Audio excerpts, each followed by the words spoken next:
जब मर्द खेत छोड़कर डर के मारे भाग गए, तब एक औरत ने हल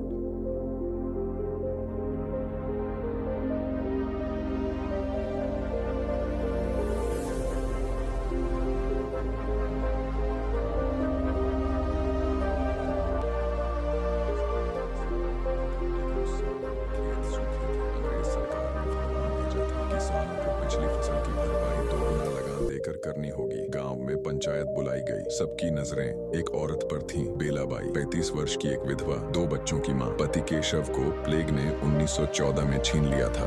बेला अकेले हल चलाती थी, कुएं से पानी खींचती थी, बच्चों को पढ़ाती भी थी। पंचायत में मर्दों ने कहा, जान है तो जहान है, लगान दे देते हैं। बेला खड़ी हुई, उसकी आंखें धधक रही थीं। जो मिट्टी हमें पालती है उसे बेच नहीं सकते, और जो लहू हमें जलाता है उसे चुपचाप बहने नहीं देंगे। अगर लगान देना है तो पहले वो हमें जिंदा पकड़े। बेला जानती थी अकेली लड़ाई नहीं लड़ी जा सकती। उसने गांव की औरतों को बुलाया। वो औरतें जो कभी घर की देहरी नहीं लांघती थीं, आज उनके हाथों में लाठियां थीं, उनकी आंखों में आग थी। मर्द पीछे हट गए हैं तो क्या खेत सूखे रहेंगे? नहीं, हम जोतेंगे, हम बोएंगे, हम फसल काटेंगे, और जो अंग्रेज आएंगे उन्हें हमारी जड़ों से टकराना होगा। महिलाएं अब खेतों में काम करती थीं, रात में टोली बनाकर पहरा देती थीं। 6 अक्टूबर 1918 गांव में घोड़े पर चढ़कर आया एक अंग्रेज अफसर, कर्नल लैंडन। उसके साथ थे बंदूकधारी सिपाही। कागज लहराकर बोला, लगान दो वरना खेत जब्त होंगे। गांव के बीचों बीच खड़ी थी बेलाबाई। कंधे पर था गंडासा, आंखों में थी ज्वाला। ये खेत हमारे पूर्वजों की राख से उगे हैं, इन्हें कागज पर नहीं तौला जा सकता। कर्नल हंसा। औरत हो, झुको, ये राज है। बेला बोली, राज वही होता है